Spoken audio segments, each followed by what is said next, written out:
dimuliakan, diagungkan. Yang sudah diberkati, kita katakan bersama-sama. Amin. Shalom, silakan duduk Bapak Ibu. Shalom Bapak Ibu. Haleluya. Mari kita berikan dulu senyum kanan kiri, kita berikan tanda kasih kita kepada kanan kiri kita. Haleluya. Kita berikan dengan senyum Bapak Ibu ya. Ya, haleluya. Kiri kanan kita lihat. Siapa yang tidak datang kita sudah tahu ya Bapak Ibu. Haleluya. Terima kasih, saya percaya semua kita pada saat pagi hari ini kita ada semuanya karena anugerah Tuhan. Kalau saya melihat tahun 20, tahun 19, tahun 20 terlalu banyak hamba-hamba Tuhan yang sudah inna ilahi wa inna rojiun alias koi, sudah mati, sudah di sun maradian. Tetapi oleh karena kemurahan Tuhan sampai saat ini kita masih bernapas ya Bapak Ibu ya. Haleluya. Bukan karena kita pintar mengatur gizi, minum jus dan yang lain, bukan. Itu terbatasnya semuanya. Minum gizi pun makan 4 sehat 5 sempurna. Kalau bukan karena Tuhan, semuanya juga bisa berangkat.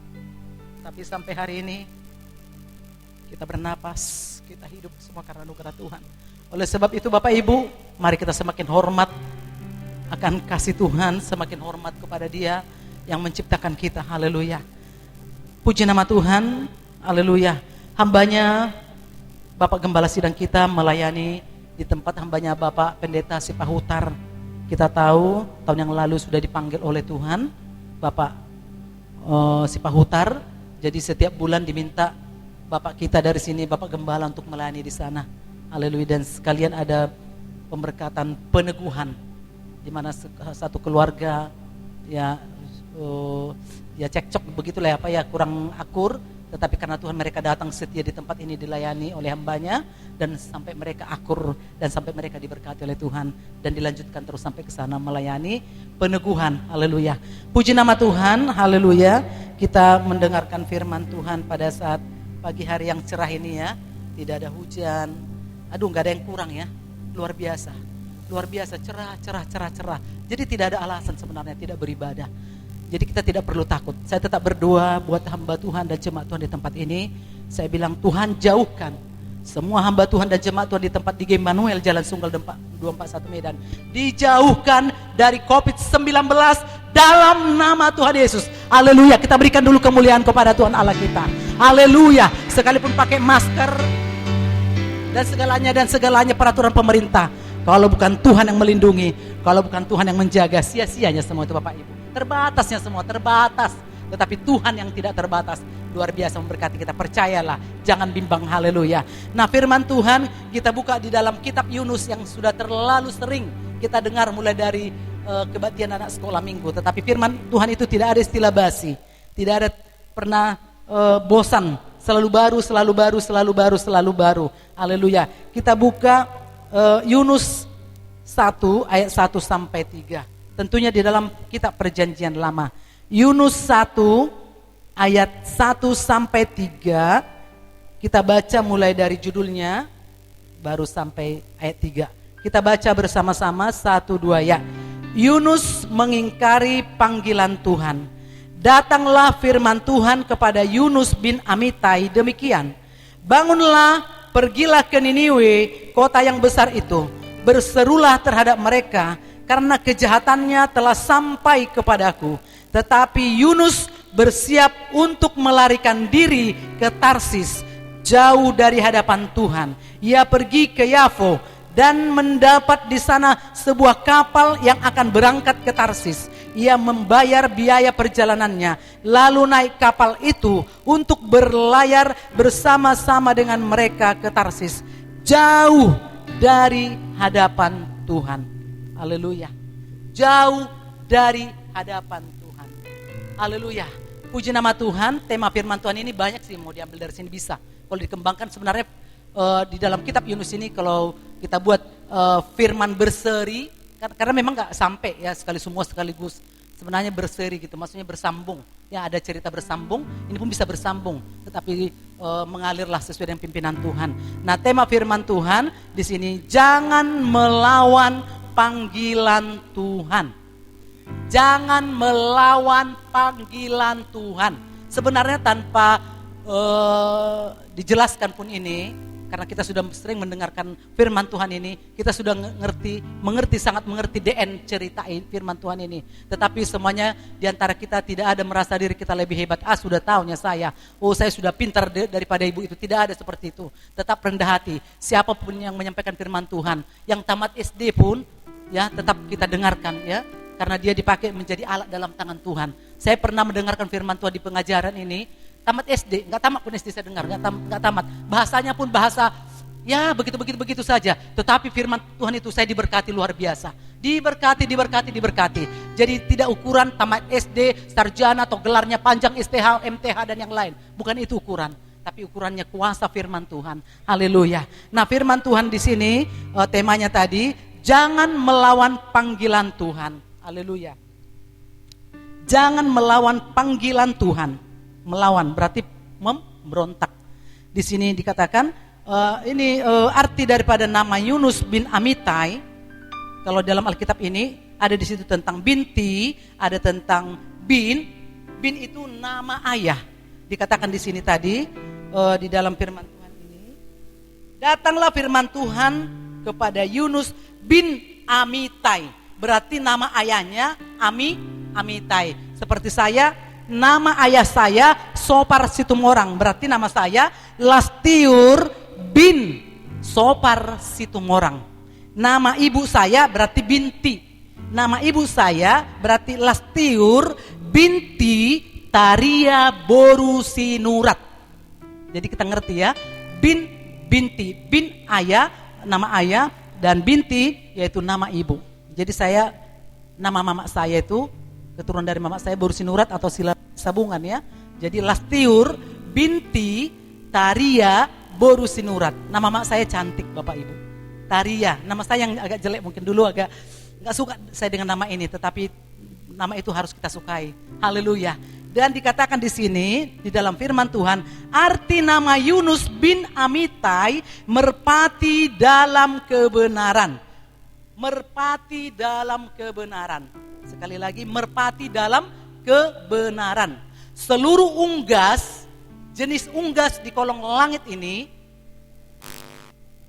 hanya merpati yang tidak punya empedu. Hanya merpati yang tidak punya empedu. Ada dikatakan di dalam orang bercinta, jinak-jinak merpati. Jinak-jinak merpati, Bapak Ibu tahu nggak artinya? Mungkin nggak tahu Bapak Ibu. Jinak-jinak merpati, katakanlah ini wanita, tidak gampang, tidak perempuan murahan, dan tidak sombong, dan tidak kasar. Halo dek, cantik kali kau dek. Apa rupanya? Jadi bagaimana? Diguna-gunai kita. Makanya banyak orang-orang yang cantik, orang yang sombong, menikah dengan premanisme. Yang bidan cantik menikah dengan preman, terlalu banyak. Teman saya di komplek Pedanka, karena suka bergaul dengan supir-supir, suka naik budi ya dari kebelawannya, budi, gratis. Jadi ya udah gratis, namanya laki-laki pasti ada goalnya. Jadi cantik-cantik loh Bapak Ibu, cantik-cantik. Teman-teman saya, sebaya saya di komplek Pedanka, menikah rata-rata dengan suami, dia jadi istri kedua. Aduh, jarang yang baik. Karena apa? Karena latar belakang tidak menjaga kekudusan. Jinak merpati artinya mungkin bagi ibu yang tidak mengerti, dia gak dekat sama laki-laki, itu cinta doh tuau. Wah, dimintalah hikmat dari Tuhan berbicara. Jangan kasar. Dang, roa doh, pesek doh. Macam-macam. Bau doh dan yang lain-lain, gak boleh. Oh iya toh, berdoalah. Minta hikmat berbicara. Itulah jinak-jinak merpati. Dekat gini, gak bisa ditangkap. Gak bisa macam-macam, gak bisa membuat kekotoran, gak bisa membuat yang najis-najis sama kita. Karena jinak-jinak merpati, tarik ulur. Kita lihat gini, wah kalau berdua-dua jangan beri kesempatan. Wah kira-kira begitu. Jadi, waduh, namanya jinak-jinak merpati dan tidak bisa ditangkap. Haleluya. Tidak bisa dipermainkan oleh laki-laki manapun. Kira-kira begitu ya. Namanya jinak merpati. Nah, merpati ini tidak punya empedu, hanya unggas. Semua unggas hanya merpati yang tidak punya empedu. Haleluya. Nah, di sini berbicara tentang orang Niniwe. Nah, orang Niniwe itu, makanya sebenarnya banyak membaca, banyak mendengar firman, banyak ya menggali supaya kita semakin mengerti akan firman Tuhan. orang Niniwe itu kan sebenarnya bangsa Asyur. Nah, ibu kotanya adalah Niniwe. Bangsa Asyur itu kalau kita dengar sejarah zaman dahulu kala, zaman old, sekarang kan zaman now, zaman sekarang. Zaman old dengan zaman now sudah sangat berbeda. Berbeda di dalam segala hal. Kalau zaman dulu rumah tidak punya pagar seperti ini. Kenapa terjadi zaman now ada pagar seperti ini? Karena banyak kejahatan, maling, pencuri. Zaman old tutup aja pintu, takkan hilang. Di kampung nggak hilang, tutup aja. Kira-kira gitu. Rumah pun dibuka, jendela takkan hilang. Zaman old dengan zaman sekarang. Jadi bangsa Asyur itu sangat jahat di mata Tuhan. Inilah kisah sebenarnya di dalam Alkitab. Saya ingin tahu, loh kenapa Niniwe ini ya? Rupanya bangsa Asyur atau orang-orang Niniwe ini adalah orang-orang yang kejam, orang-orang yang sadis. Ya, orang-orang sadis itu beda dengan jahat, masih ada beda.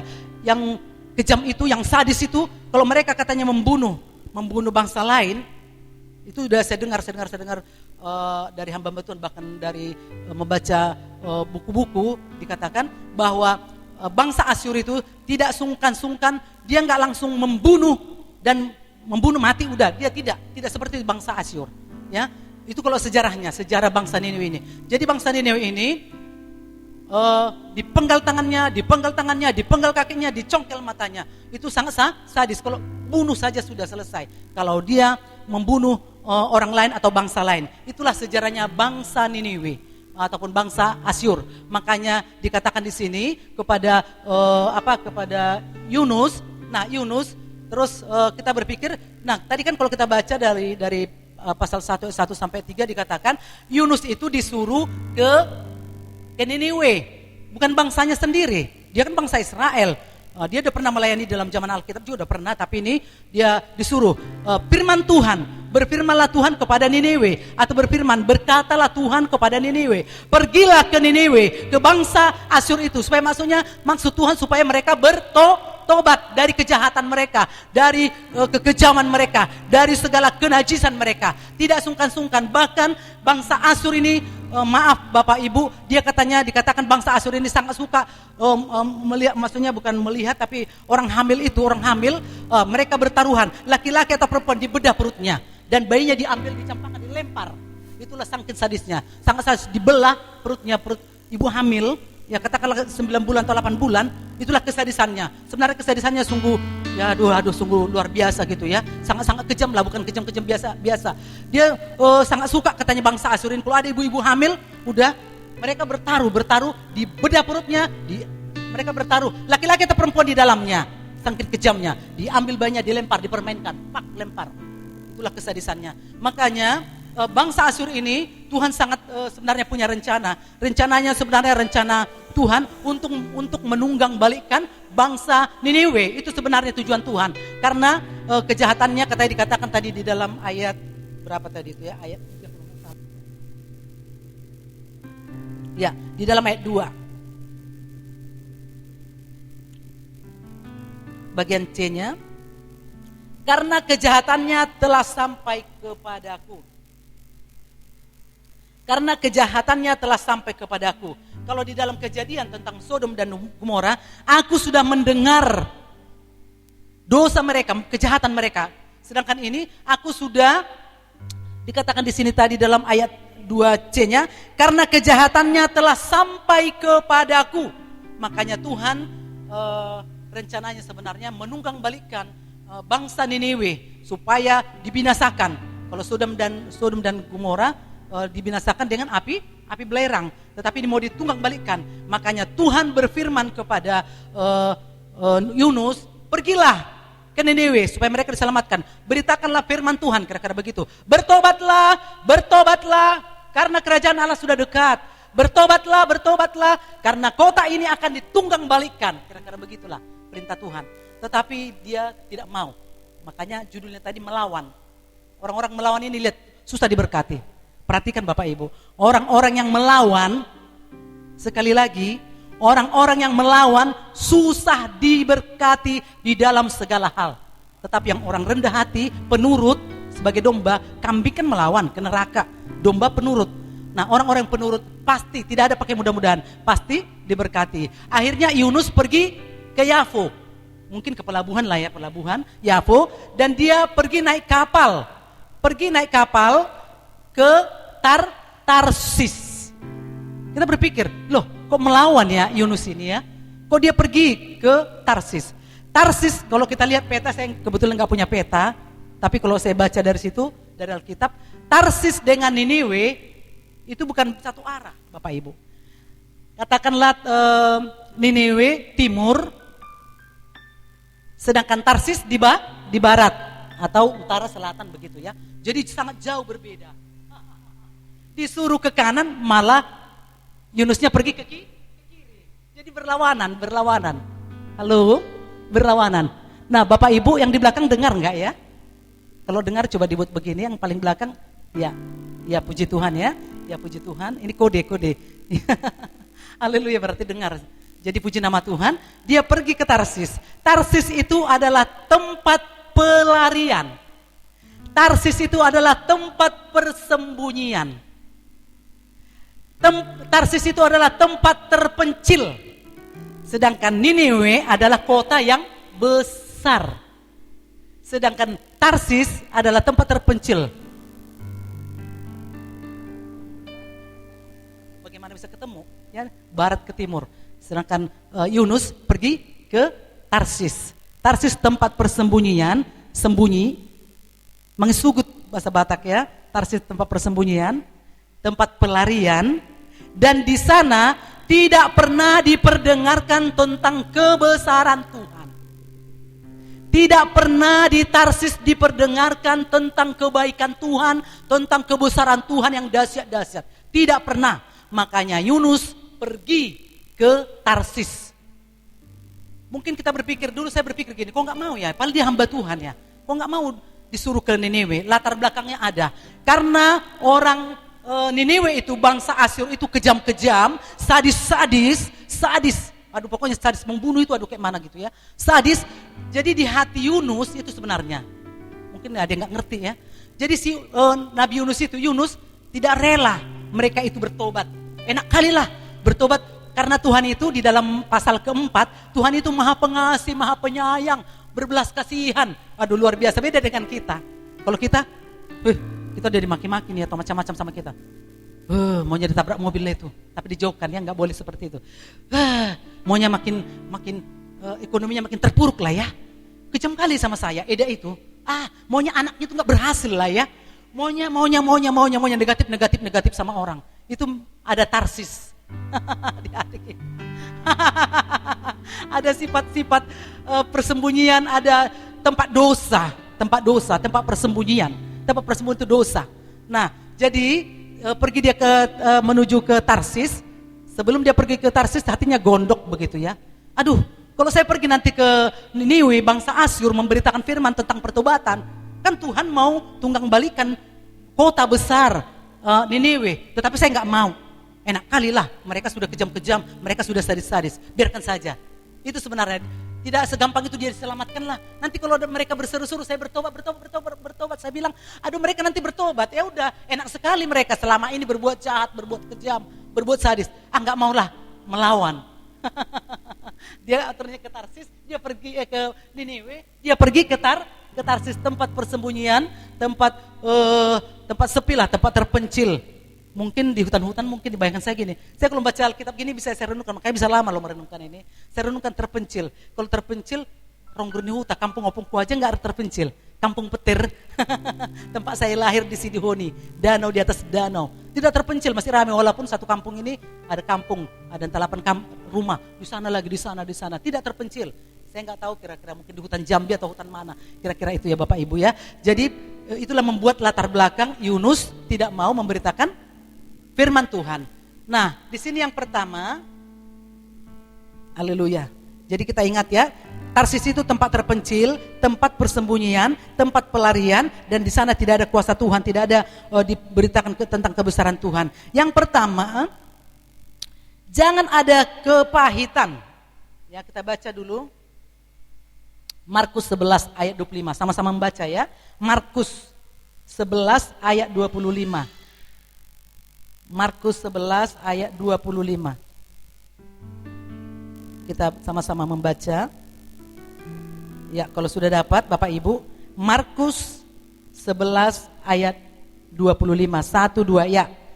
Dan jika kamu berdiri untuk berdoa, ampunilah dahulu sekiranya ada barang sesuatu dalam hatimu terhadap seseorang, supaya juga Bapamu yang di surga mengampuni kesalahan-kesalahanmu. Supaya Bapamu yang di surga mengampuni kesalahan-kesalahanmu. Tentang kepahitan sebenarnya banyak sih dalam Alkitab waktu kita, makanya saya bilang ini sebenarnya berseri.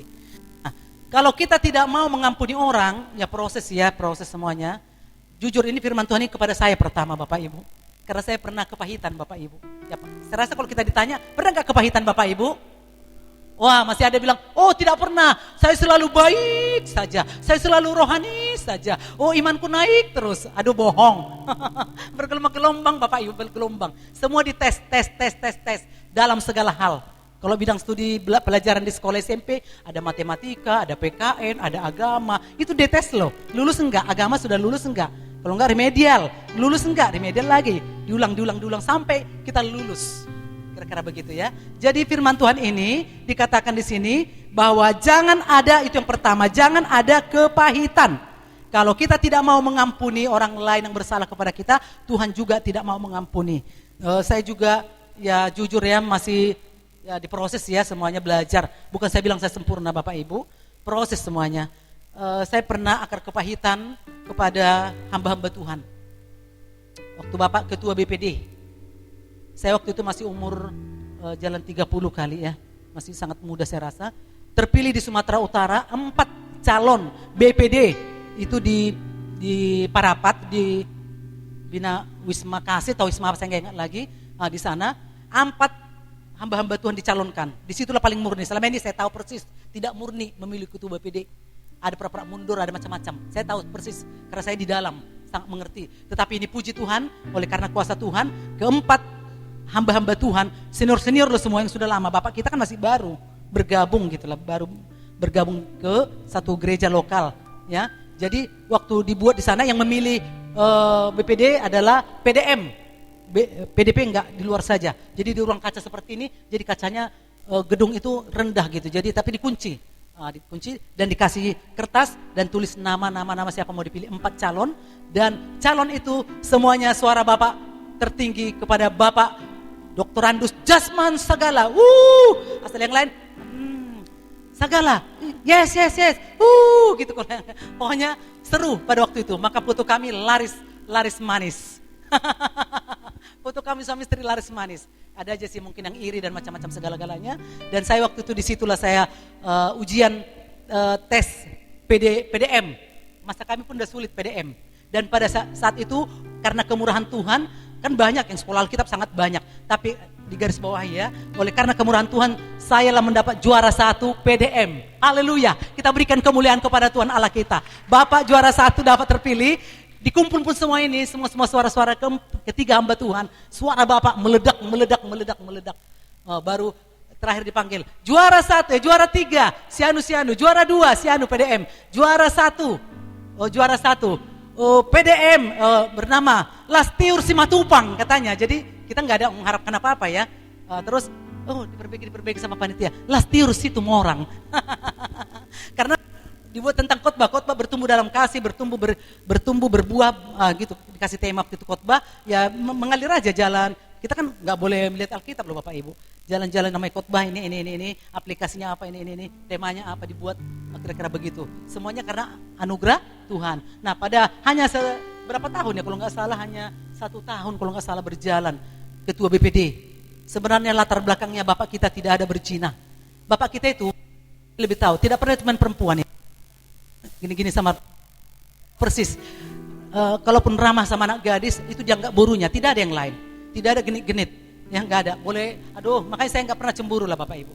Nggak ada saya pernah cemburu. Kalau tentang kepada ibu-ibu atau pada gadis belum pernah jadi masalah dalam rumah tangga kami. Tadi ya berdua ya, belum pernah sampai hari ini. Tidak pernah jadi masalah. Mau Bapak cerita-cerita tentang anak gadis sama kaum ibu tentang konseling tentang dua, tidak pernah sampai hari ini. Tidak pernah. Harus dipulihkan dari hal cemburu. Kalau cemburu dipulihkan. Bapak pun juga begitu, saya pun juga begitu. Misalnya saya berbicara sama hamba Tuhan, tidak pernah Bapak bilang, lama. Nih, pernah Bapak Ibu sampai hari ini dipulihkan, luar biasa. Nah, di sini firman Tuhan ini kalau dikatakan tadi jangan ada kepahitan. Waktu itu saya kepahitan kepada hamba-hamba Tuhan senior karena jauh di atas kita. Kepahitan karena dijatuhkan dengan tidak wajar, bukan berzina, bukan menggelapkan uang, tetapi latar belakangnya karena kita tidak kompromi dengan ajaran nenek moyang. Itu aja. Karena tidak kompromi, karena pernah kami ikuti STM yang sudah lepas dari ajaran nenek moyang. Ketahuan ada syarat-syarat di STM itu begini. Rupanya ada yang nggak tahu dari mana lembarannya dipegang sama BPD. Staf BPD atau sama siapa? Saya pun nggak ngerti dari mana itu. Inilah dasarnya. Bapak Jasman segala itu tidak lagi mau kompromi begini, tidak mau lagi menerima dalihan natolu dan yang lain-lain. Dibujuklah kemari. Dia bilang, Bapak, dot mengikuti ritual semua ajaran moyang. Saya bilang sama Bapak, pegawai negeri aja saya tinggalkan. Tidaklah ya, tidak tertarik. Itu pribadi saya. Tetapi itu semua perlu proses, nggak boleh menghakimi ya. Oh begini nggak boleh. Itu semua karena kasih karunia Tuhan. Memang kasih sejahtera lagi. Haleluya. Jadi semuanya dibentuk oleh Tuhan Allah kita. Disitulah membuat saya akar pahit. Kenapa saya bisa dipulihkan Tuhan? Akhirnya saya berdoa, menyembah, berdoa. Terus menyembah sampai pulih. Sampai bisa kita lupakan. Sampai hari ini saya bisa lupakan. Itulah akar kepahitan. Ya karena tidak wajar cara pemecatannya, dipecat. Karena kami memang disambut bagus, hotel berbintang, tempat kami bagus dengan Pak Joni bukan Joni Pardede, Ibu Ani Pardede, tempat kami yang terbaik, semua terbaik. Kami mobil istimewa, ada tempat duduk di depan yang terhormat di segala semua. Padahal jujur ya, saya nggak suka seperti itu. Tempat hormatnya, jujur saya pribadi nggak suka, makanya agak bebas-bebas aja gitu, bebas-bebas dalam arti bukan berdosa ya, bebas-bebas jadi hamba. Kalau hamba kan cuci piring lah, nyapu lah, ngapain mau yang gitu, jangan terhormat. Jadi tambah kaku saya. Kayaknya nggak panggilan, gitu kita begitu. Jadi lepas dari situ. Nah puji nama Tuhan. Dan orang yang suka masih penuh dengan akar kepahitan. Saya nggak tahu Bapak Ibu, kita ini masih ada akar kepahitan kepada opung, kepada mertua, kepada adik, tante, kepada siapa aja, kepada hamba Tuhan. Kalau ada masih akar kepahitan, itu perlu dituntaskan sampai tuntas, tas. Harus minta ampun sama Tuhan. Saya baca buku di Amerika Serikat, di Universitas Amerika Serikat ada penelitian, dan saya percaya Amerika Serikat orangnya pintar-pintar loh ya, bukan orang-orang bodoh, masih beda dengan Indonesia, masih lebih pintar-pintar ya, hebat-hebat soal ilmu. Dan di sana ada penelitiannya begini, orang yang penuh dengan akar kepahitan, pahit sama tante, pahit sama Eda, pahit sama semua, banyak kali lah kepahitan kalau diuraikan. Kalau tidak takut Tuhan, penuh kepahitan. Jadi asal bercerita pun tentang kepahitan, semua tentang kepahitan. Pahit. Gak pernah yang manis. Mukanya pun pahit, itu udah pasti ya. Makanya kalau sudah kepahitan mana pernah? Iya suka cita gini, gak pernah. Pasti wajahnya kayak pepaya Cibinong. Atau mungkin kayak jeruk perut. Ya begini. Rupanya diteliti sama Universitas Amerika Serikat. Dimasukkan selang ke dalam. Memang Amerika pintar, dimasukkanlah selang ke dalam. Ini akar kepahitan. Cakapnya pun pembicaraannya semua kepahitan. Banyak kali kepahitan sama katakanlah si A atau si Poltak. Maaf, bukan si Poltak di sini kalau nama si Poltak. Biar gampang dapat ya. Sama si Poltak ini akar kepahitan, dimasukkanlah pipa ke dalam sampai enggak tahu sampai kedalamannya enggak dikasih tahu. Terus diambillah uap. Ini uap napasnya mungkin ya, berbentuk cair kan pasti dapat. Kalau saya cakap-cakap aja ini melompat, makanya. Jadi diambillah uap dari dalam kerongkongannya, uap, dan diproses, dimasukkan ke makanan babi itu mati, saudaraku.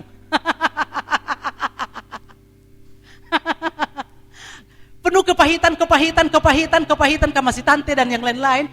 Diambil cairan, uap dari ini, si Poltak tadi, diambil, diproses, dicampur ke nasi babi, dikasih makan, babinya mate. Berarti ada sesuatu yang beracun di dalam kehidupan seseorang ya. Jadi kehidupan seseorang kalau ada kepahitan, ada sesuatu racunnya mungkin jadi beracun ya. Saya pun heran. Saya renungkan itu berapa hari ini, terus saya berpikir gini, aku harus lepas dari kepahitan. Oh Tuhan, tolong. Aduh, cepat-cepatlah mengampuni, cepat. Kalau nanti baby pun bisa mati. Jangan lingkungan kita mungkin ya, pokoknya ada yang nggak enak, kira-kira begitu ya. Jadi mari kita belajar, biarlah tidak ada kepahitan, tetapi kepahitan itu kita doakan diubah Tuhan menjadi manis, mengampuni. Haleluya. Dan kepahitan ini tadi saya katakan unggas tidak punya empedu ya. Bukan unggas, maksudnya merpati tidak punya empedu. Nah, ini berbicara kenapa kalau ada empedu. Kalau kita memotong ayam, saya tahu dulu waktu pernah saya memotong ayam, saya sebenarnya tidak pernah memotong ayam Bapak Ibu. Bapak saya yang selalu motong ayam. Enggak zaman sekarang. Bawa aja di sana ada mesin.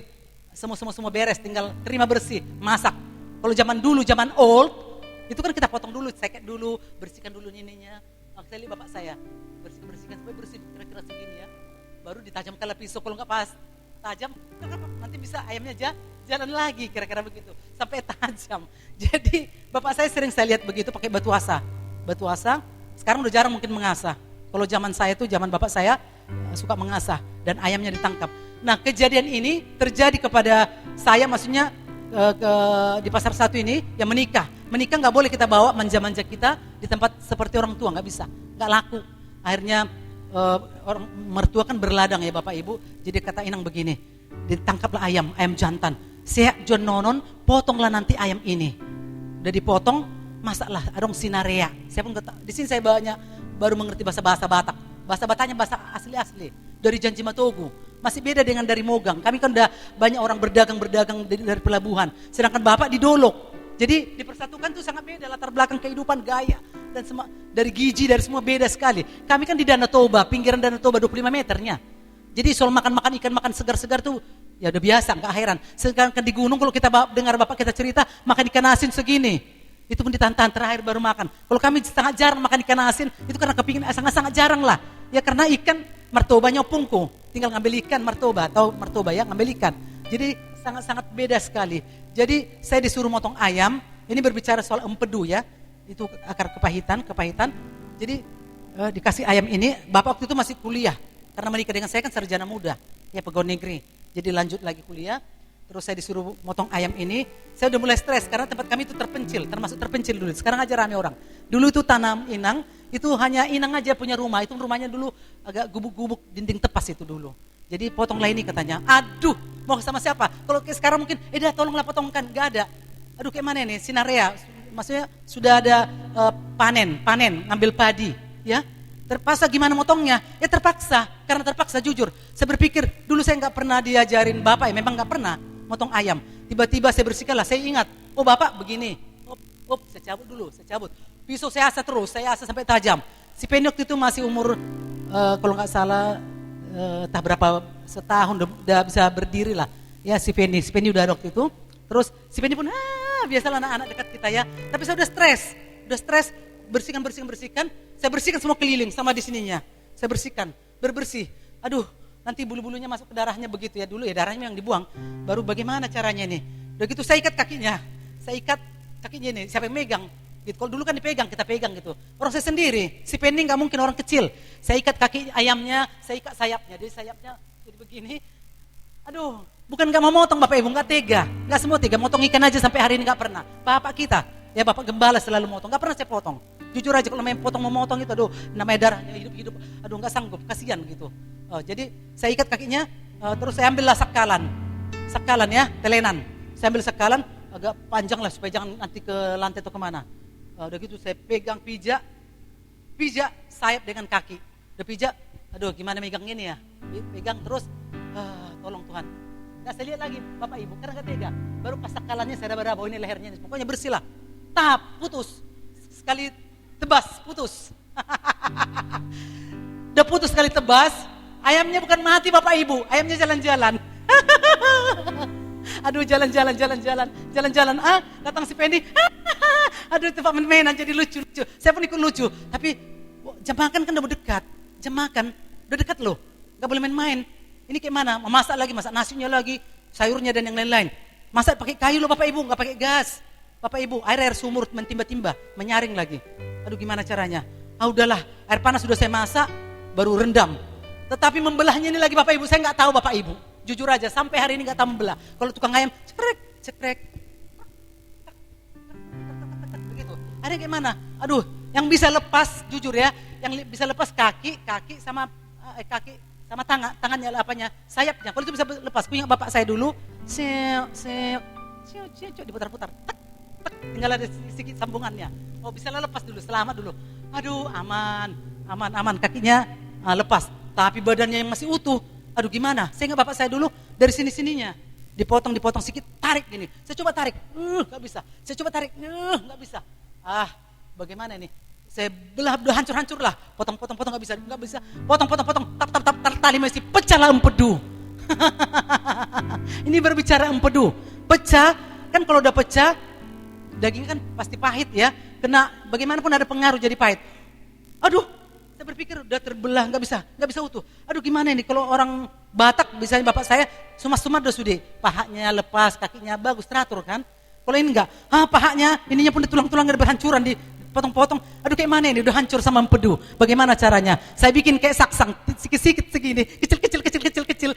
Tapi saya cuci bersih, empedunya dibuang. Tapi takut dimarahi. Takut dimarahi udah campur sama empedu. Ini berbicara soal empedu, udah membaur ke dagingnya. Dan saya masak enak gitu ya. Saya bersihkan berapa kali bersih. Terus saya potong-potong. Tadi kan biasa kan pisah-pisah semua. Waktu jam makan udah gini saya. Masak nasi, saking gugupnya. Saya bikin misalnya 8 mu, saya bikin tas 10 mu. Wah, gara-gara ayam ini. Masak pakai kayu. Oh, naik di tas berasnya, masih beras utuh. Aduh, gimana ini? Oh Tuhan, tolonglah aku Tuhan. Saya ambil beras itu, saya masuk ke sumur. Sumurnya nggak pakai cincin lagi dulu. Zaman itu di pasar satu itu, sumurnya biasa, nggak ada pakai dinding-dinding plastik godi-godi plastik. Darurat, serba darurat dulu. WC-nya pun WC lubang teng, dibikin plastik teng, nampak semua ular semua. Jadi proses Bapak Ibu. Akhirnya dicincang, nasinya udah mendidih, kulihat gini sambil masak dekat-dekat. Aduh, sudah mendidih. Berapa mu saya buat enggak tahu entah berapa mu. Melebihi dosis. Akhirnya saya ambil, takut lagi malala. Jadi bahan pikiran, bumbunya lagi belum, yang lain. Wah, kacau sekali. Bapak enggak di sini. Bapak lagi kuliah. Bagaimana? Nasinya. Saya ambil nasinya. Terus Tuhan, saya bilang ampuni aku Tuhan. Banyak saya buat. Saya masukkan ke sumur. Ada lele, entah berapa ekor saya enggak tahu. Saya masukkan.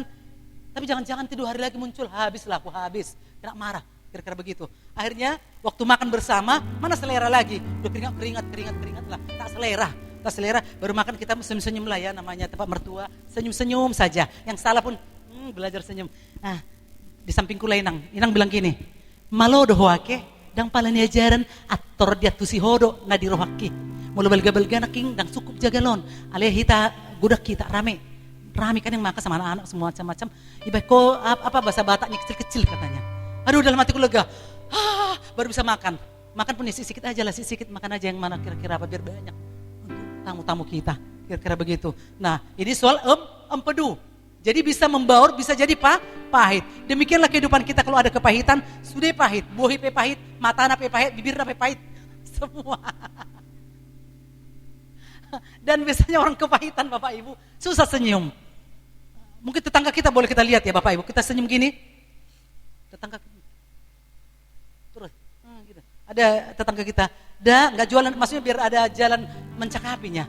Dang jualan dang jualan kangkung. Gini, dalam hatiku apa salahku ya? Kayaknya nggak pernah kemana-mana ya. Aduh ampun. Kalau sudah kepahitan, seperti pepaya cibinong mencegejang mucungna. Gitu. Nah itu kalau sudah kepahitan, susah senyum. Ciri anak Tuhan gampang senyum. Dan juga di sini dikatakan ada contoh tentang saya pernah mengikuti seminar di Brastagi. Saya lupa tempatnya itu ya, tempat Brastagi dengan Pak Idileo. Dulu saya agak dipulihkan lewat kepahitan ini lewat hambanya Idileo. Kan macam-macam kita ini pelayanan ya. Waktu Pak Idileo kan sambil 2 puasa 2 hari itu. Siapa di sini gembala-gembala loh? Gembala-gembala, ibu gembala, khusus ibu gembala itu gak banyak diminta. Hanya entah berapa keluarga. Terus dia bilang, siapa yang suami istri mereka melayani? Pak Edi Leo. Bukan Leo Samsuri, beda lagi ya Pak Edi Leo. Tentang akar kepahitan, gambar Bapa. Di pelajarannya adalah hati dipulihkan, pokoknya luas lah. Terus saya berpikir gini, Tuhan, akulah itu Tuhan. Sama bapakku aku kepahitan. Muka bapakku dengan jembang yang gitu, terbayang, kepahitan. Banyak kali kepahitan. Siapa mau diduakan? Saya orang pertama. Langsung maju ke depan. Itu udah melayani loh Bapak Ibu. Kan apa adanya aja yang khotbah ini. Mau saya sembunyi-sembunyikan. Ya, tidak begitu ya. Tahu nggak waktu dipanggil ke depan? Bagaimana? Sampai hambanya berbicara gini istrinya. Tuhan sudah mengampuni, Tuhan sudah memulihkan hatimu, Tuhan sudah memulihkan, Tuhan sudah memulihkan. Terbayanglah wajah-wajah yang kepahitan dari inang muda saya, yang dibuat saya kayak pembantu di Bandung, kejam ibu kota, kejam ibu tiri, lebih kejam ibu kota. Wih, sadis dengan tidak mendapat 5 perak pun uang. Tapi kerja kita dari A sampai Z, dari matahari sampai terbenam. Kita paling lama tidur, kita paling duluan bangun kerjaannya. Kepahitan lagi ke sana, terbayang semua.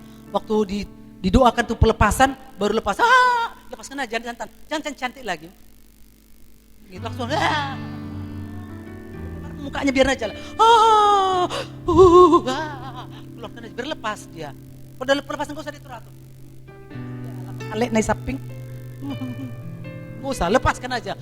Haleluya, haleluya, haleluya. Haleluya. Kira-kira begitu Bapak Ibu soal kelepasan ya. Saya dilepaskan agak lama juga dituntaskan. Ya memang ya penuh perjuangan semuanya. Bahkan juga pernah kami dengar itu yang membuat khotbahnya waktu itu kira-kira begini. Khotbah Bapak Edi Leo. Yang membuat saya bertobat juga. Ya proses ya, bukan saya bilang sempurna Bapak Ibu ya.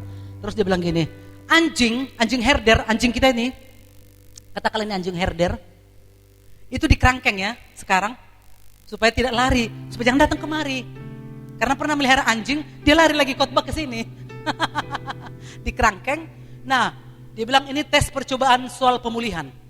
Baru dibuatlah katanya anjing ini dikerangkeng, dikasih sinar entah berapa 100 watt atau berapa watt ke kakinya. Pokoknya udah diatur lah sedemikian. Saya nggak tahu tadi Amerika tadi mana, nggak jelas. Tapi pokoknya dicoba tes percobaan penelitian. Dikerangkeng, terus waktu dikerangkeng, waktu dia kena arus listrik itu, hidupkan lampu 100 watt ke kaki anjingnya, langsung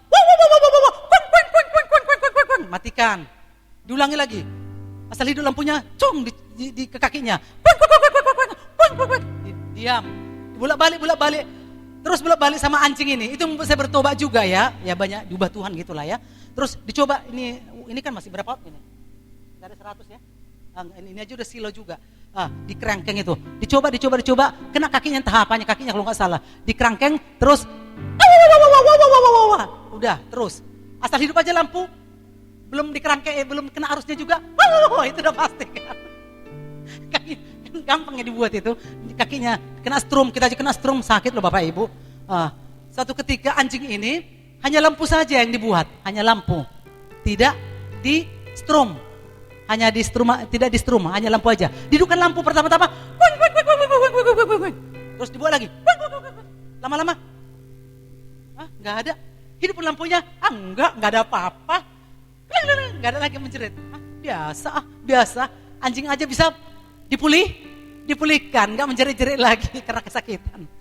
Berapa kali, baru-baru aja.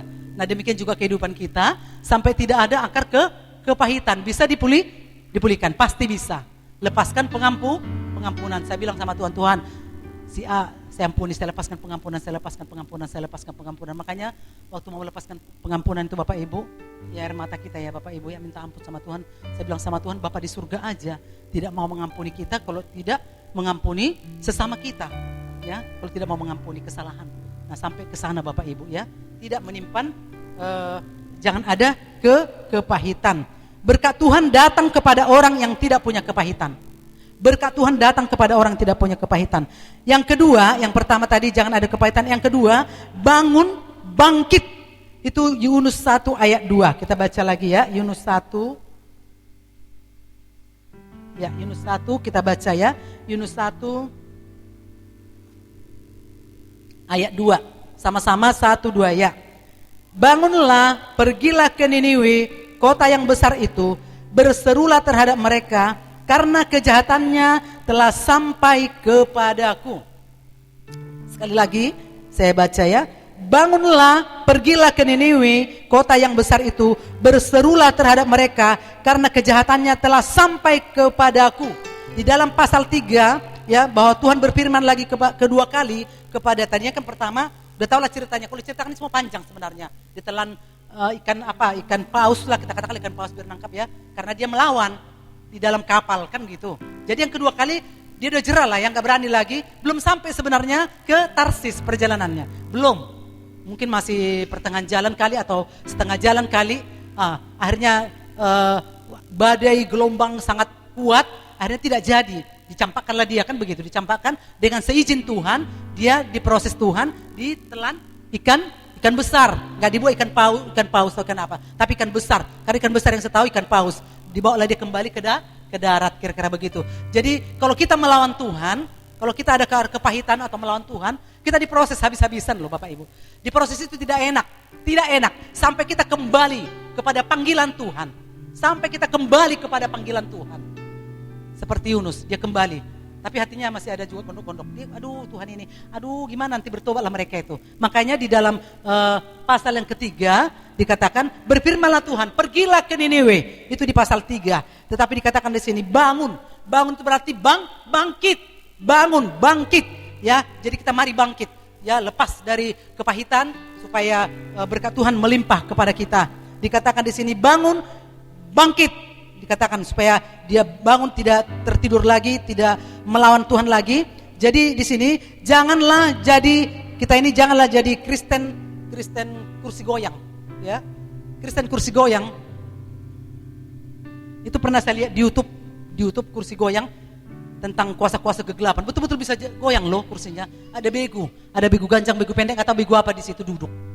Ya sering ya mungkin tentang horor, film-film horor, ya, film-film horor. Makanya kalau penakut gak usah tonton, kalau nggak menambah imanmu. Kalau ada ditonton, ada yang positif diambil, ya. Jadi kursi goyang, ya kursi goyang maju mundur, gitu-gitu aja kursi goyang.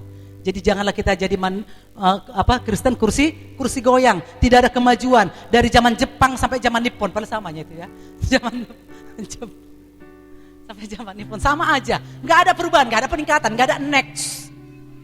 Harus ada next, amin. Saya kalau dibuat pengalaman kita beda-beda ya. Pengalaman saya sejak walaupun jadi ibu gembala dulu, saya paling terikat dengan nonton TV Bapak Ibu. Boleh tanya Bapak lah, terikat. TV-nya pun penuh perjuangan membelinya.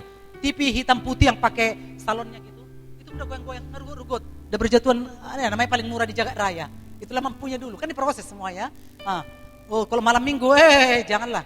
Saya berpikir gini, kayak ada mirip-mirip ke Yunus juga dulu ya. Gini, memang gak suka saya hamba Tuhan kok jadi ibu gembala. Nonton TV malam minggu. Kan lebih bagus padanya Bapak Ibu ya.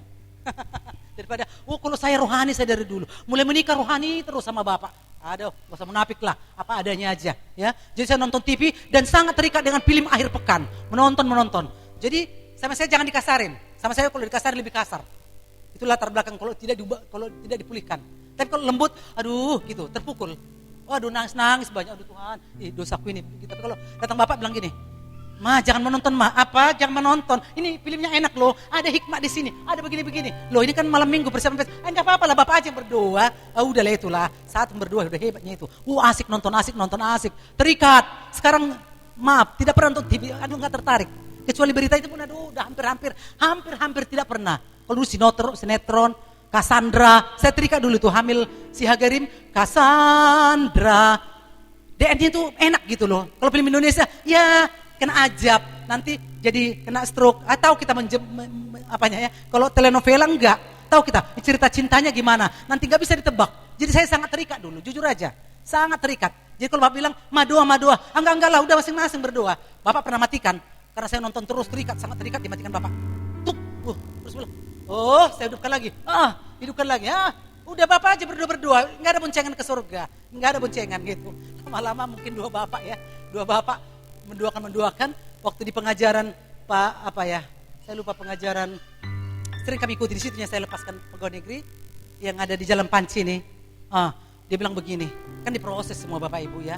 Kalau ada seperti saya bertobat itu aja, jangan dipertahankan. Terus dia bilang waktu itu firman Tuhan, dia bilang gini, hai ibu-ibu, khusus kamu ibu, siapa di sini suka melawan suaminya? Siapa suka di sini berontak suaminya? Siapa di sini capek kau datang kemari? Uangmu habis, ini habis.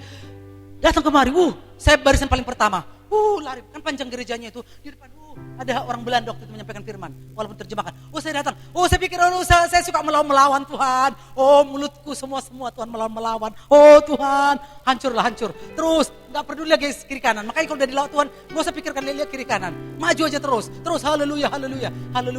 Terus dia bilang, pulang dari sini, cium kaki suamimu. Minta tangannya itu memberkati. Sampai ke rumah, sampai terus menangis. Sampai di belakang, kan dulu saya paling belakang. Paling belakang duduk, ada ibu Mangunsong. Ya, ibu itu dulu, bapak itu ketua BPD dulu. Ibu itu bilang gini, ayah aduh masalah ibu segala.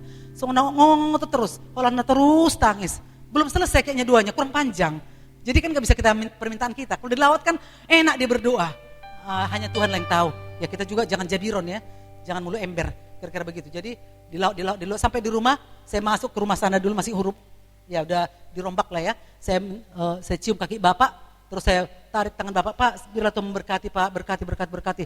Oh, bapak senang lah ya. Oh, saya cium kakinya, ininya, jari-jarinya. Walaupun tak bau, tak gimana gak bersih itu, saya cium, betul-betul saya cium. Mulai dari situ berkat-berkat materi ini rupanya datang loh Bapak Ibu. Gak bohong loh Bapak Ibu. Dulu menderita kali. Gak ada makan ikan, gak ada makan apa, semua kering. Hanya cari genjer, cari apa, sangat-sangat kering. Mulai dari situ dipulihkan, pelan-pelan dipulihkan. Saya bilang kan proses ya Bapak Ibu ya. Bukan saya bilang hebat, enggak. Proses semuanya. Oh dipulihkan, keuangan mulai dipulihkan, semua dipulihkan. Makin naik dia. Kalau dibuat grafiknya, walaupun naiknya enggak gini. Kalau naik gini nanti sombong kita. Pelan-pelan turun. Adalah ya prosesnya. Haleluya. Ini soal kepahitan dan soal berkat yang melawan. Haleluya. Di sini dikatakan sebenarnya ayat-ayat ada ya. Jadi bangun bangkitlah, dan dikatakan di sini jadilah Kristen yang berdampak, bukan dampak negatif. Jadilah Kristen yang berdampak di sekolah, jadi berdampak ya. Di sekolah itu jadi berkat. Jangan mulut ember, jangan si Jabir, jangan karena kita dipanggil orang. Edaknya ibunya tadi menyampaikan di pasahatusan berbeda. Terjepitlah di tengah-tengah. Imadah. Beginilah ibu si A, beginilah di sekolah jujur sering tempat curhat sama saya. Yang mau menikah anak gadis, Bu, hanya sama ibu aja saya kasih tahu loh Bu. Begini, kalau yang lain ini mulu ember ini. Sampaikan ke sana, sampaikan ke sini, sampai melebar luas. Tolonglah Bu gini-gini. Oh iya, carilah seimanmu. Ya enggak mungkinlah seimanku aku bilang. Orang dia keturunan si Habib Rizik. Enggak mungkinlah saya bilang. Haleluya. Jadi saya bilang carilah. Iya, tapi semuanya datang yang duda-duda. Berlawan firman Tuhan yang ku tahu. Pelan-pelan namanya. Jangan. Aduh pokoknya minta hikmah lah berbicara. Kira-kira begitu ya. Jadi jangan jadi gara-gara kita. Puji Tuhan belum pernah saya di situ. Oh karena ibu ya, karena ibu dipanggil kepala sekolah. Ibunya rupanya menyebarkan berita ini. Ya puji Tuhan lah. Makanya mulut hati berbicara, hati-hati. Biarlah Tuhan berjaga-jaga di pintu bibir. Haleluya. Puji nama Tuhan. Jadilah Kristen yang berdampak. Kemanapun kita berdampak. Lagi jualan, jual sayur, jual kol, jual cabai. Jangan menipu timbangan. 10 ons. Jangan kayak di Sangbu itu jual buah. Kita timbang di rumah 7 on. Saya beli apel 3 kilo, hanya 2 kilo 4 on. Aduh, mau tembaruk itu. Akhirnya seumur hidup dicatat di hati. Tidak akan saya beli seumur hidup. Kan jauh rezekinya. Dari mulut ke mulut. Ya, kalau kita jualannya pasti timbangannya, gak usah takut Bapak Ibu. Dari mulut ke mulut banyak wartawan. Oh, bagus di sana timbangannya. Kalau udah pas timbangannya, saya nggak mau nanya soal harga. Bi kasih tomat sekilo, kasih ini Bi ada langganan saya ulang kita karo. Nggak pernah saya taruh. Makanya tanya cabai berapa sekilo, nggak tahu sampai sekarang. Pokoknya aja cabai setengah kilo, jipang, sawi, udah berapa Bi semuanya. Saya berpikir kalau dia menipu dia, tapi saya lihat karena jujur timbangan. Dan saya tes lagi di rumah pas timbang, karena di rumah ada timbangan. Tapi orang Batak yang di Sekambing ini ada jual ikan. Ada pas timbangan ada. Oh pas tuh dah. Timbang sebelah. Rupanya dimakan juga timbangannya. Seumur hidup tidak kuinjak. Haleluya. Kira-kira begitu. Jadi rezekinya luar biasa. Jadi berdampak di tempat jualan, berdampak di tempat bekerja. Jangan malas-malas. Ya, tukang cuci piring disuruh tukang cuci piring, cuci aja piringnya. Jangan di bereng. Sona rajin. Di bereng. Santai. Aduh, pokoknya kerjakan. Segala sesuatu kita berbuat untuk Tuhan. Dan saya percaya Tuhan melihat dari surga. Mata Tuhan ada di mana-mana. Melihat orang baik, melihat orang jahat. Lakukanlah dengan tulus. Perhatikan orang tulus loh. Dibela Tuhan. Dibela Tuhan dahsyat. Kesaksian saya banyak sekali. Soal berkat-berkat melimpah dicurahkan. Bukan saya mengejar berkat. Berkat itu mengejar menjumpai saya. Baju-bajuku, sepatuku semua. Diantar sampai ke sini. Kepingin aja begini, kepingin baju, kepingin kebaya, diantar. Kepingin sepatu, dari sepatu Jepang ada. Bukan sepatu apanya, merek dari Jepang. Tas-tas, handuk-handuk, semua ikat pinggang yang bermerek. Diantar ke rumah. Bukan saya mengejar. Banyak kesaksian saya Bapak Ibu. Asal tulus saja, menyapu. Ngepel. Tulus-tulus saja. Jangan di hati saya, di hati kita. Gabi pembantu. Pembantu. Menjadi masuk pembantu. Mental pembantu. Anak raja di atas segala raja. Kerjakan. Semua penuh tulus, sukacita. Meniram bunga, siram bunga. Haleluya. Kerjakan semua. Tuhan melihat. Tinggal menunggu waktu. Rezeki dikirimkan Tuhan. Si Polta dari apapun dikirim, dari Pinang Sori ya, untuk jodoh anak-anak gadis. Tulus anak-anak gadisnya, tulus anak-anak mudanya. Jangan karena kumisnya melintang menarik. Ya, tapi lihat hatinya dulu pertama. Haleluya.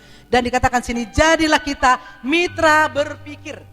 Jadilah kita mitra berpikir, bukan menjadi bahan pikiran. Jadilah kita semua mitra berpikir. Amin. Jangan menjadi bahan pikiran.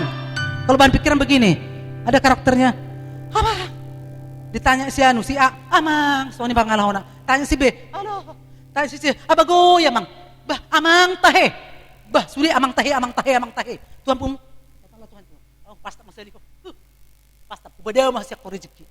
Macam-macam. Oh, di pastap. Tahu di pastap? Pastapannya macam-macam. Kalau si apa tadi Yunus di pastap melalui ikan lah kan, ditelan. Pastapan ini macam-macam loh. Bisa lewat penyakit, bisa lewat rezeki turun. Makanya baik-baik aja lah sama Tuhan. Janganlah melawan. Berju-berju itu Tuhan. Ya, maka dibela Tuhan. Mungkin dari perkataan kita, kalau menyakiti terus menyakiti, terus menyakiti si A, menyakiti si B. Kalau tanya, iya, hanya menyakiti aja si Poltak ini. Amang tahe, semua tanya. Si C ditanya, iya menyakiti hatinya. Terus menyakiti aja terus kerjanya. Jangan sampai menjadi bahan pikiran. Kita ini, pribadi kita ini, hidup kita ini jangan menjadi bahan pikiran orang lain, tetapi menjadi mitra berpikir. Bisa diajak bersama. Aduh, masalahku begini. Oh ya Bu. Oh begini sabar ya Bu ya. Oh, jangan nanti misalnya dia sakit, imetong. Dengan orang marah pergi soal ikan asin dalako. Marsahi mau. Jantungan yang dengar. Udahlah Bu, sabar ya Bu ya. Ekonominya turun. Ya Bu, ada saatnya Bu. Pokoknya semuanya menggembalakan kira-kira begitu ya. Nah, kita belajar, saya pun belajar Bapak Ibu ya. Jadi jangan jadi bahan pikiran. Udah ngerti lah yang di hatiku ini ya. Tetapi mitra berpikir. Mitra diajak bersama, si A sama si B cocok. Oh iya ya, kita pecahkan masalah. Kita pecahkan masalah ini. Gedung, oh pembangunan, oh tentang kebersihan, tentang apa, semua. Oh jadi mitra berpikir, tidak menjadi bahan pikiran. Diajari nama loan, gimana malu sesudah jolma. Wah, pintar. Ada dia apa di Amsal berapa itu? Diajari orang bodoh itu begitu. Diajari, aduh banyak kali komentarnya. Patang semana so bilak namanya bahasa Batak ya. Kayak dia yang paling pintar. Amanga sudah pitu halak. Ada di ayatnya. Saya enggak nambah-nambahin lah Bapak Ibu. Ada di Amsal berapa itu? Kita ajari dia begini-begini. Oh daong. Sampai 7 orang pun yang bilang, daong songonon. Tinggal ngomeh Tobi. Udah, biar aja Tuhan aja mengajar. Ajaran dari Tuhan itu dahsyat. Luar biasa. Serahkan aja Tuhan, hajar dia Tuhan. Tegur dia seperti Bapak mengasihi anaknya. Seperti Yunus kan dihajar, ditegur, dia kembali. Puji Tuhan dia berkembali ya. Dan di sini ayatnya biar gak usah kita buka ya karena kita mengejar waktu di Mazmur 69:33. Biarlah hatimu hidup kembali.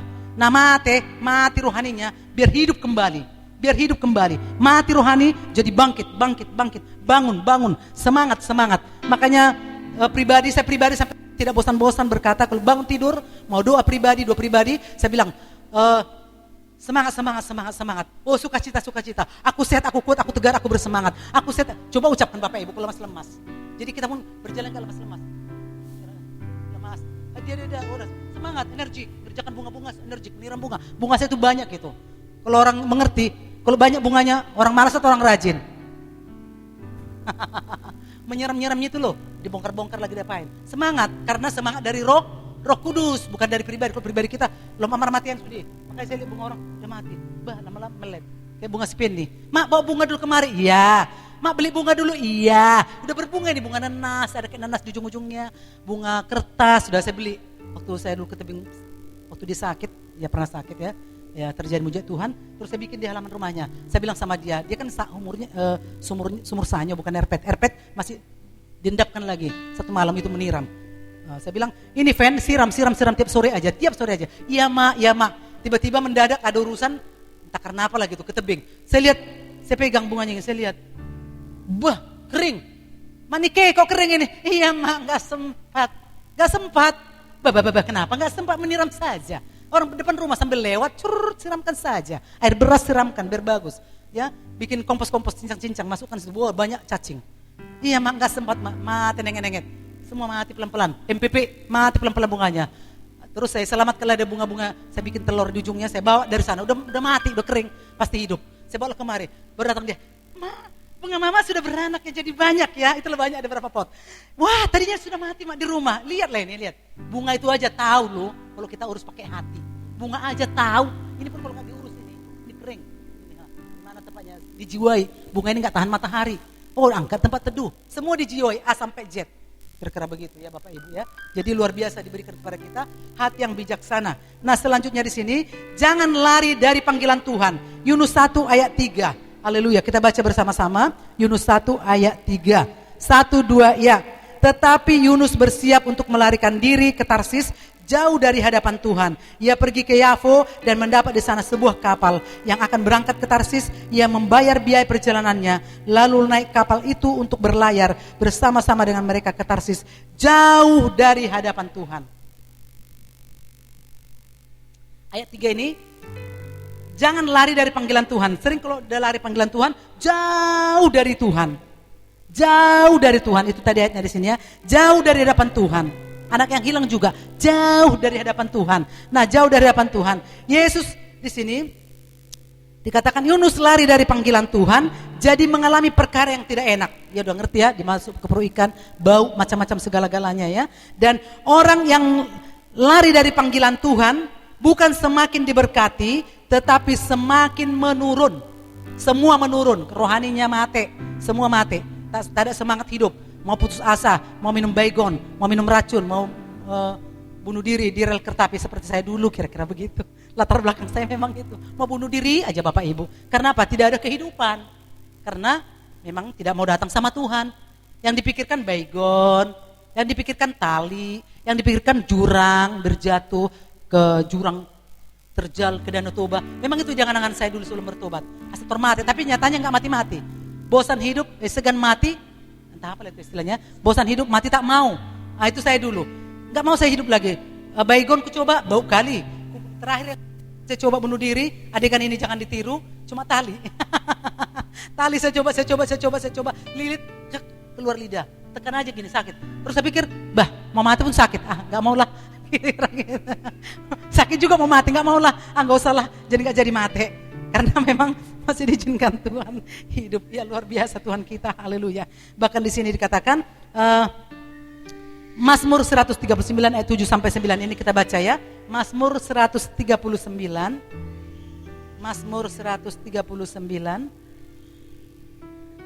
Ya, Mazmur 139. Ya.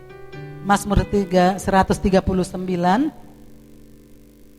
Ya, kita baca 109 ayat 7 sampai 9. Mazmur 139 ayat 7 sampai 9 kita baca bersama-sama 1 2 ya.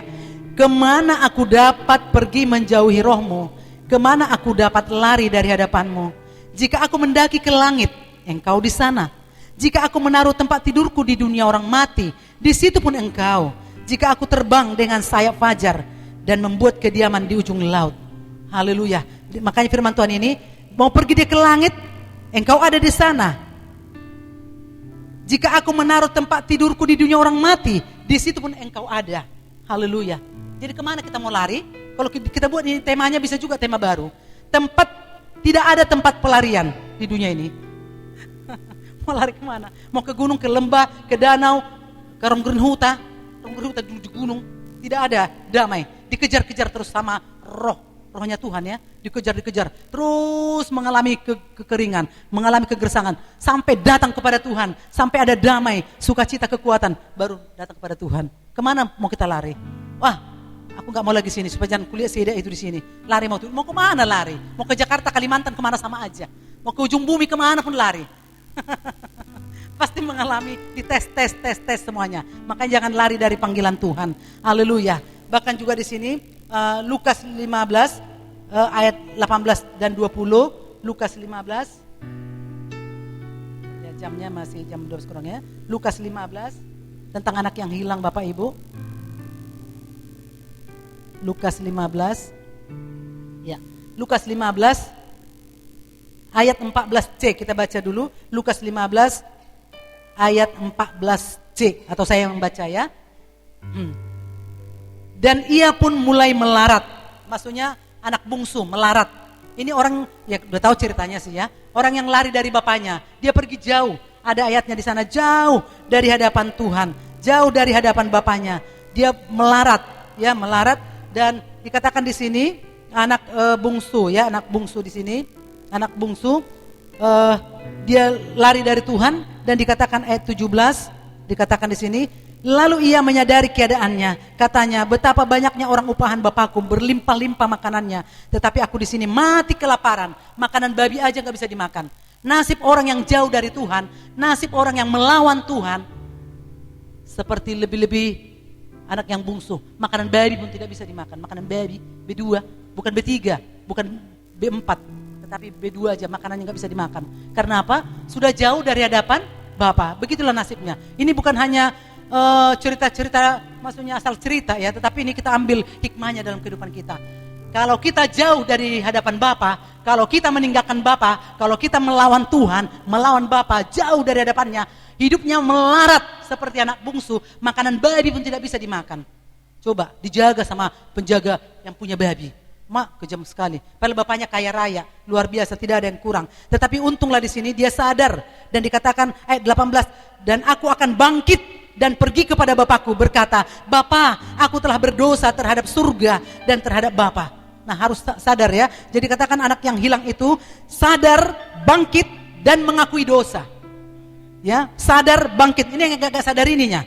Ditegur pun tak sadar, dinasihati tidak sadar, marjogal, jogal bau, jogal rukung, jogal apa lagi? Tak tahu lagi. Ya, tegar tengku, tegar namanya tegar. Makanya dibinasakan, tinggal nunggu. Tak bisa dibinasakan Tuhan. Tinggal menunggu waktu, gak main-main.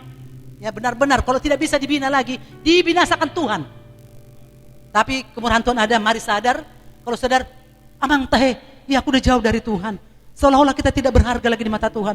Aduh, Tuhan, ekonomiku, semualah banyak. Ya, kalau sudah sadar, baru bangkit, baru mengaku dosa. Bapa, luar biasa engkau Bapa.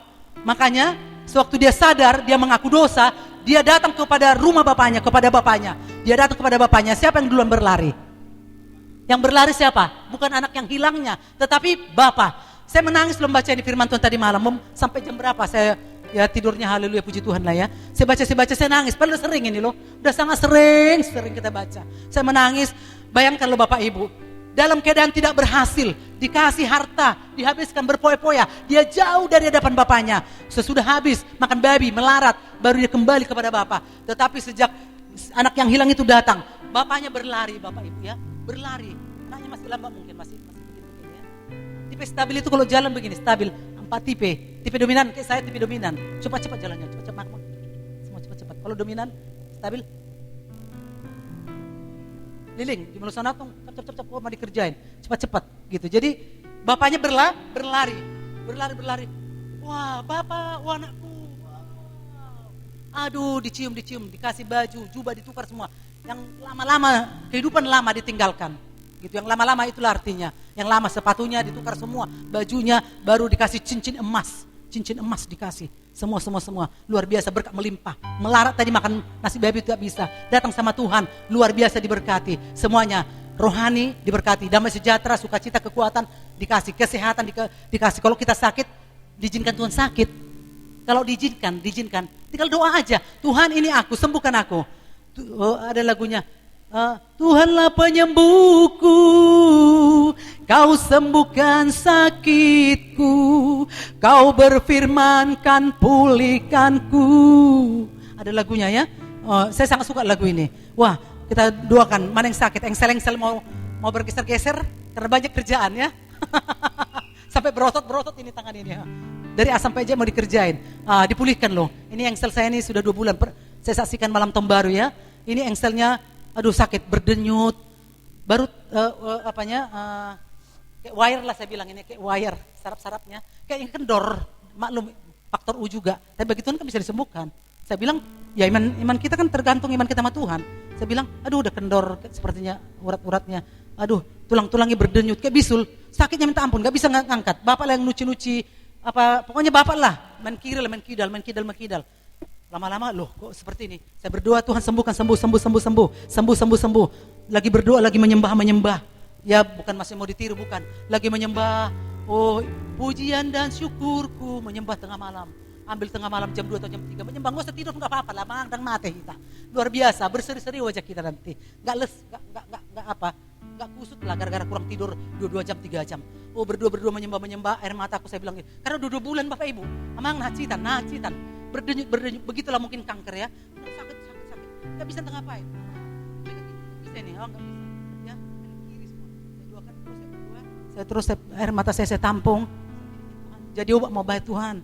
Jadi obat mau baik Tuhan. Saya bilang Tuhan baik mau obat. Nah tahu nggak obatnya Bapak Ibu diizinkan? Ya nggak salah sih ada obat makan pil juga ya silakan. Tergantung iman saudara. Ada besi berani di rumah dari ada kede-kede warung mertua dulu. Saya ambil, saya simpan. Aku bikin aja begini. Kan besi berani lengket ke tempat tidur kita, besi ada tempat di kamar rahasia itu buat gini. Saya buat gini aja. Yang nggak tahu lah cara Tuhan. Sebenarnya unik-unik obat-obatnya. Saya bilang Tuhan obatnya apa kira-kira ya? Oh apa? Udah itu aja saya buat besi berani. Mungkin karena narik nggak tahu lah, ditarik atau gimana nggak tahu. Pokoknya Tuhan Yesus menyembuhkan begitulah. Bisa dipakai makanan dan yang lain-lain ya. Bisa dipakai herbal. Semuanya untuk kesehatan, mendatangkan kebaikan. Haleluya. Dan di sini firman Tuhan berkata, sekalipun dosamu merah seperti kermisi. Mungkin kita merasa saudara sudah tawar hati. Mungkin ada yang tawar hati di sini, saya nggak tahu Bapak Ibu. Mungkin ada merasa tak berguna. Mungkin sudah ada jauh dari Tuhan. Mari datang kepada Tuhan. Maka Tuhan akan memberikan kekuatan. Dan Tuhan memberikan sukacita, kemurahan Tuhan berlaku sampai hari ini. Luar biasa. Biarlah nasib kita jangan seperti anak yang hilang Bapak Ibu. Melarat hidupnya. Melarat itu dalam segala hal. Makan aja terancam. Kalau kita datang sama Tuhan, dibela Tuhan. Kesaksian saya banyak sekali Bapak Ibu. Aduh banyak sekali kesaksian saya. Saya bilang sama Tuhan, kalau saya menang, saya sembuh, biarlah mulutku tidak berhenti-henti menyaksikan kebesaran Tuhan. Kebaikan Tuhan dahsyat luar biasa. Siapakah aku ini Tuhan? Tidak ada apa-apa. Saya ada semua karena anugerah Tuhan, karena kebaikan Tuhan. Saya bilang sama Tuhan, biarlah mulutku tidak henti-henti menyaksikan kebesaran-Mu, kebaikan-Mu.